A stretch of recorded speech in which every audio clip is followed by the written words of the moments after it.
Welcome back to one of these Upwork videos. And in this one, it's going to be a bit of a different one because I'm just going to kind of go off on a rant about why I think everyone should be taking all their deals on Upwork and not to take them off the platform. So let me preface this by saying it doesn't matter how long it takes, you will eventually win on Upwork. Especially if you've been following my page and the tips that I've been providing for quite a while, it's an inevitability and not necessarily something left up to chance. Now, the reason I preface the video by saying that is that I know that many of you aren't thinking for long term. So you're gonna get your first job off Upwork and then you're gonna see the fees and you're going to be turned off immediately on your first deal. So one of three things goes through the mind of every person when they're taking a deal on Upwork. One of those three things that goes through your head is that you think that the deal isn't worth it anymore because you're losing, I don't remember what the percentages are, like 10% is one. So what actually happens on Upwork is that they take a percentage based on the amount that you're being paid. I know that it depends on the number though. So for a lot of you that are doing smaller projects, they're gonna be taking a larger cut and you'd feel more inclined to take the client off the platform because of this cut. So that's one of those three things that I mentioned you're probably thinking about. The second thing is probably the fact that by taking the payment on the platform, that not only are you losing money, but you're also losing traction. So you're not able to invest as much into it despite making a profit. And of course, connects costs and stuff, you're only barely covering those things depending on how much you're getting paid. So that's another thing you're probably thinking about. Before I get into the third one, I just want to dispel all of those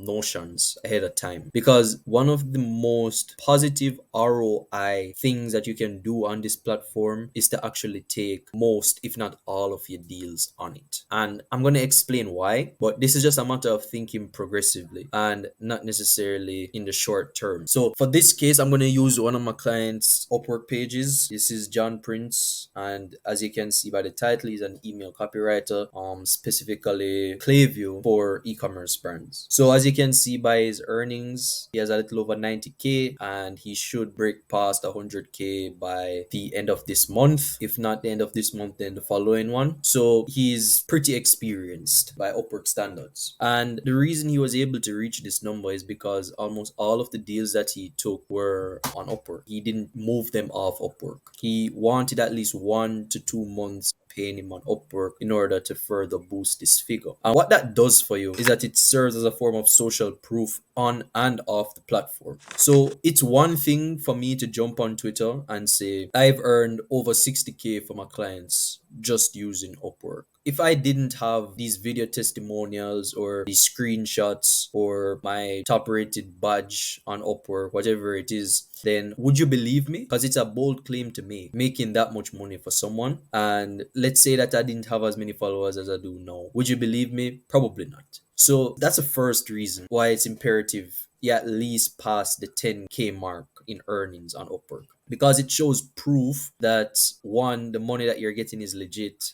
You cannot pump these figures. You can't do anything to interfere with them directly. So Upwork is pretty trusted and its escrow system is pretty foolproof. So there's no way you can do any forms of foul play on the platform. So when someone sees your earnings, they'll know that it's legit, which is why Upwork actually has a feature for pro members to hide their earnings, because some people are turned off by the fact that they don't have at least 10k in earnings, for example, and they'd be less inclined to work with you despite you being really good at your craft. So that's one of the reasons why I recommend to all my clients that you need to be taking the first couple payments on Upwork. And when I said earlier that it also helps you off Upwork, I meant that this whole profile that I'm showing you could serve as an additional form of social proof for John. So he has a Twitter account with over 4k followers. He also has LinkedIn, quite a few followers there as well. He has his landing page where he has all of his social proof. But imagine having his Upwork profile among all of those things as well. There'd be no reason for the client not to trust your legitimacy with all of these forms of social proof just in their faces. So that's another thing. This is what I meant by thinking progressively and long term. Because if you're taking all of these deals on Upwork, let's say you get to 100 500K plus, that's a huge milestone. It shows people that the commitment that you have, as well as the sheer amount of jobs you probably had to take in order to get to that point. And even if you didn't take a crap ton of jobs, it means that maybe one or three jobs you've been working on for an extended period of time, these employers or your clients, whatever you like to call them, are large enough to be able to pay you these huge sums of money for that extended period. So once again, this only reflects positively on you. There's no negative to you taking your clients on Upwork. And for those of you who are like, oh, I'll lose a little bit of money, or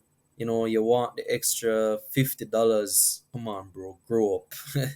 $50, $100, 150, whatever it is that their Upwork is getting as a cut is nothing in the grand scheme of things in comparison to social proof. Because social proof can make all the difference between you getting a job and you not getting the job. So for that $500 fee that you're paying every time your client pays you, let's say you have a retainer for that client and Upwork takes a cut of $500, yes, it's gonna suck initially, but that $500 could make all the difference between you getting an additional 3K retainer and you not getting an additional 3K retainer. So you're potentially losing over 2.5K just because you don't want to make a $500 investment. And that's all it is. It's an investment. And just to further my point, on Upwork, when someone is searching for a freelancer, they may not know exactly who they want, like an exact name. So what they'll do is they'll go up in the search bar and they'll type in email marketing or email copywriting, or let's say Klaviyo expert. What Upwork does is it ranks these freelancers based on their earnings, based on their badge and their job success score. And you can play with the filters as well on the client side to make it so that it's only from a specific location and blah blah, and the profile has to be 100% complete, blah blah blah.